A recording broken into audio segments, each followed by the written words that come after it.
ఓం నమ శివాయ. ఈరోజు 80వ రోజు పారాయణ. సతీదేవి తపస్సు చేత దేవతలు సంతోషిష్టులగుట, కైలాసమునకు వెళ్ళి భగవంతుడగు శివుని స్తుతించుట. బ్రహ్మ నారదుడికి ఇలా చెబుతూ ఉన్నాడు. నారద, ఒకనాడు నేను నీ వెంట దక్ష ప్రజాపతి గృహమునకు వెళ్ళి తిని తండ్రి దగ్గర నిలబడి ఉన్న సతీదేవిని చూచితిని. ఆమె త్రిలోకముల సారముతో చేయబడిన సౌందర్యవతి. ఆమె తండ్రి నాకు నమస్కరించి నిన్ను కూడా సత్కరించను.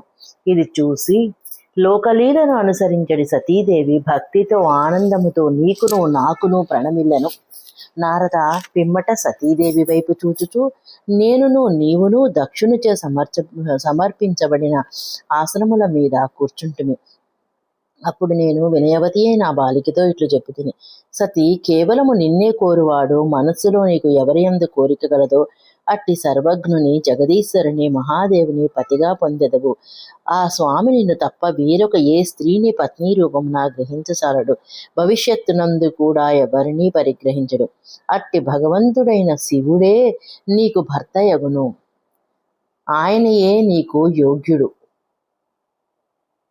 నారద, నేను సతీదేవితో ఇట్లు పలికి దక్షుని ఇంటి యందు కొంత తడువు నిలిచితిని. తదుపరి అతనితో సెలవు తీసుకొని మనమిరువురము మన స్థానములకు వెళ్ళిపోయితిమి. నా మాటలు విని దక్షునకు మిగులు సంతోషము కలిగెను. అతని మానసిక చింత ఎంతయు తొలగిపోయిన అతడు తన కుమార్తెను పరమేశ్వరి అని భావన చేసి తన ఒడిని చేర్చెను. ఇట్లు కుమారోచిత సుందర లీలా విహారములతో సుశోభితయగుచు భక్తవత్సరాలైన సతీదేవి స్వేచ్ఛగా మానవ రూపమును ధరించి ప్రకటితురాలయ్యను. ఆమె కౌమారావస్థను దాటెను, బాల్యావస్థను గడిపి కొంత యువావస్థకు చేరుకొనెను. మిక్కిలి తేజస్సుతో శోభతో తపస్సంపన్నురాలయను. ఆమె సకల అంగములతో మనోహరముగా కనిపించసాగెను. లోకేశ్వరుడగు దక్షుడు సతీదేవి శరీరమునందు యువావస్థ లక్షణముల ప్రకటమగుట గుర్తించను. మహాదేవునితో ఈమె వివాహమును ఎట్లు జరిపించవలను అని అతని మనసు కల్లోలితమగుచుండెను. సతీదేవి కూడా స్వయముగా మహాదేవుని పొందుటకు నిత్యము అభిలషించుచుండెను. కనుక తండ్రి మనోభావములను ఎరిగి ఆమె తన తల్లి దగ్గరకు వెళ్ళెను. విశాలమైన బుద్ధి గల సతీరూప పరమేశ్వరి శివదేవి తన తల్లి వీరినితో భగవంతుడకు శంకరుని ప్రసన్నను చేసుకున్నట్టుగా తపమునరించుటకు అనుమతిని కోరెను. తల్లి అనుమతి లభించెను. కనుక దృఢమైన వ్రతమును పాలించు సతీదేవి మహేశ్వరుని ప్రతిరూపమున పొందుటకు తన ఇంటి అందే ఆ స్వామి ఆరాధనను ప్రారంభించెను. ఆశ్వీజమాసమునందు నందాతిథులందు ఆమె భక్తిపూర్వకముగా బెల్లము, అన్నము, ఉప్పు నివేదించి భగవంతుడకు శివుని పూజించెను. ఆ స్వామికి నమస్కరించి అదే నియమముతో ఆ మాసమును గడిపెను. కార్తీక మాసమునందరి చతుర్దశి నాడు పుష్పమాలలతో పాయసముతో పరమేశ్వరిని ఆరాధించుచు నిరంతరము ఆ స్వామిని చింతన చేయుచుండెను. మార్గశిర మాసమునందరి కృష్ణపక్షమున అష్టమి తిథి యందు నువ్వులు బియ్యముతో హరిని పూజించి జ్యోతిర్మయ దీపమును చూసి హారతి నొసగి సతీదేవి ఆ దినమును గడిపెను.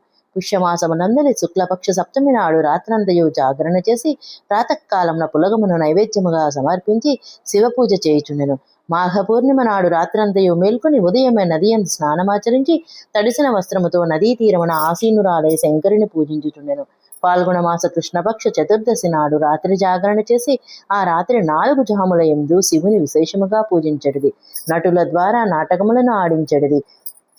చైత్రమాస శుక్లపక్ష చతుర్దశి యందు రాత్రింమగళ్ళు శివస్మరణ చేయుచు సమయమును గడిచేటిది. పలాస పుష్పములు దమనములతో శివపూజ ఎనర్చెడిది. వైశాఖ శుక్ల తృతీయ రోజున సతీదేవి నువ్వులను ఆహారముగా కొని కొత్త జొన్నల అన్నముతో రుద్రుని పూజించి ఆ మాసమును గడిపెడిది. జ్యేష్ఠ పూర్ణిమ నాటి రాత్రి సుందర వస్త్రములతోనూ వాకుడు పుష్పములతో పూజించి నిరాహారియే ఆ నెల గడిపెడిది. ఆషాఢ శుక్లపక్ష చతుర్దశి సమయంలో నల్లని వస్త్రములు వాకుడు పుష్పములతో రుద్రదేవుని పూజించెడిది.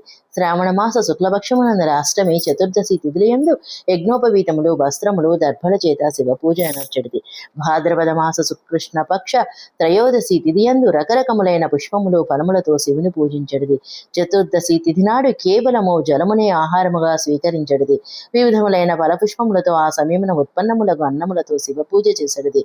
ఆ నెలయంతయు నియమిత ఆహారమును తీసుకునచు జపమునందలి లగ్నమై ఉండేది. అన్ని మాసముల యందలి దినములన్నింటిలో సతీదేవి శివారాధన యందే సంలగ్నమై ఉండేది.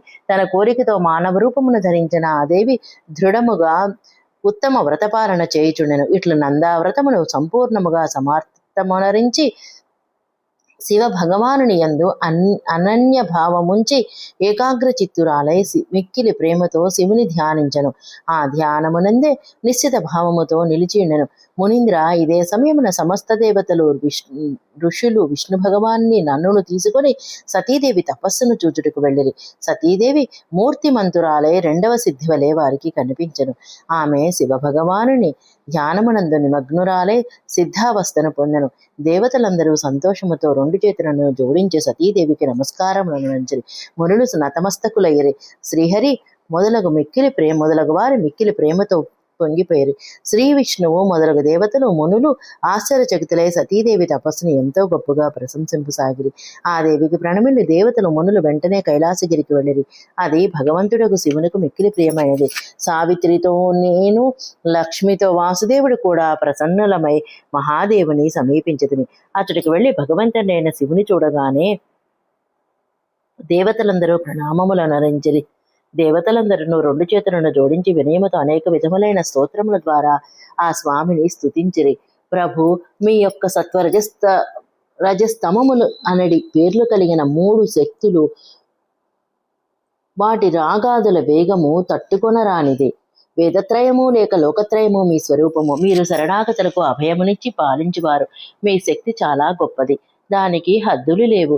మీకు నమస్కారము. దుర్గాపతి ఇంద్రియముల దుష్టములు వశపడవు, అవి మిమ్ములను ఏమీయూ చేయజాలవు. మీరు ఎల్లవేళలా భక్తులను ఉద్ధరించుటయందు ఆసక్తి కలిగిందరు. మీ తేజస్సు మీలో అంతర్లీనమై ఉన్నది. మీకు నమస్కారము. మీ మాయాశక్తి రూపమే అహం బుద్ధి, దానిచే ఆత్మస్వరూపము కప్పబడి ఉన్నది కనుక మూర్ఖులైన జీవులు తమ స్వభావము నెరుగరు. మీ మహిమకు అతీతులగుట మిక్కిలి కష్టము. మీ మహిమకు ఆవలి తీరమున చేరుట మిగుల కష్టము.